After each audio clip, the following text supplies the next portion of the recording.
The impulses being generated from the heart, we can be able to record them and transform them from an electrical impulse into something readable, either you can see in a screen or we should be able to print it on a paper. And we call it the electrocardiogram, or simply in short, the ECG.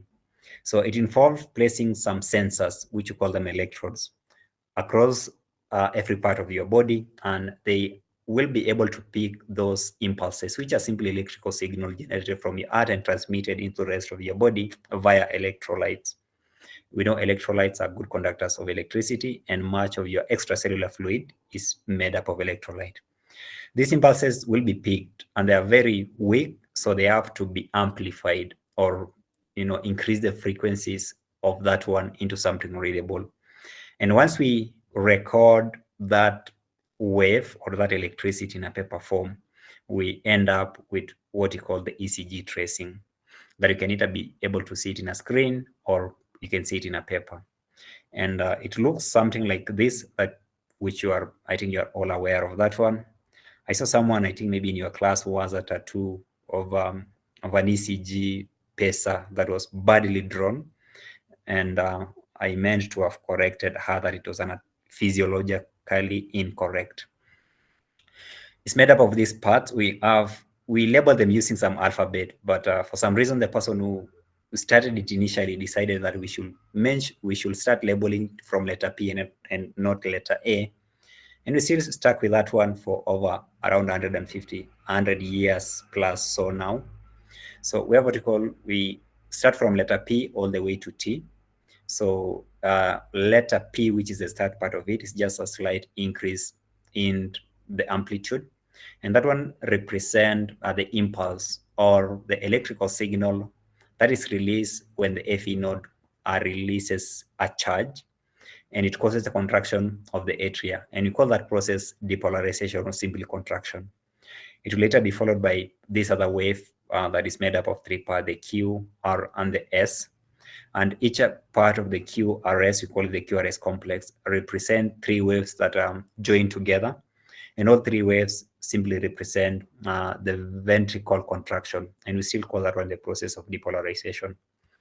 After that, as you can see, we have another peak, and we call that one the T wave.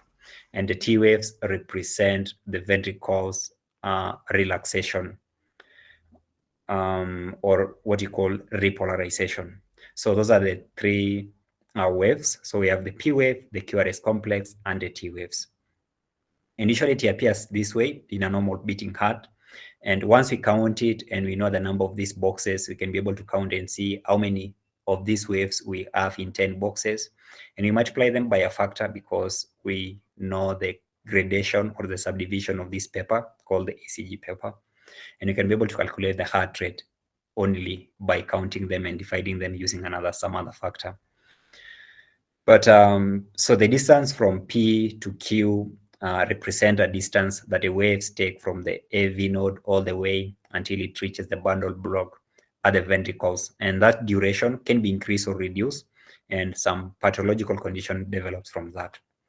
So as a procedure for ECG tracing, we use the 12-lead ECG, which I hope by the time you went to your lab practicals in most, I hope you have been taken through this one. And if you are not been taken, don't worry. At the hospitals, you have the ECG machines, and it's a skill that you learn as part of any other nursing procedure, but you classify one's nursing procedure. Doing it is one thing, but learning on how to interpret it is also another thing. But by simply knowing how the heart operates, form the basis of it.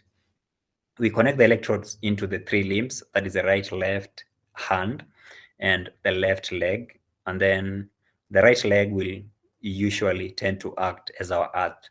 And then we connect other 6 across the chest using some specific positions that I think you should learn. You should be taken through it as a procedure on its own. But through the 6 lead, we call them the precordial or the chest leads, and the 3 limb leads, you are able to get all the impulses and record it on paper.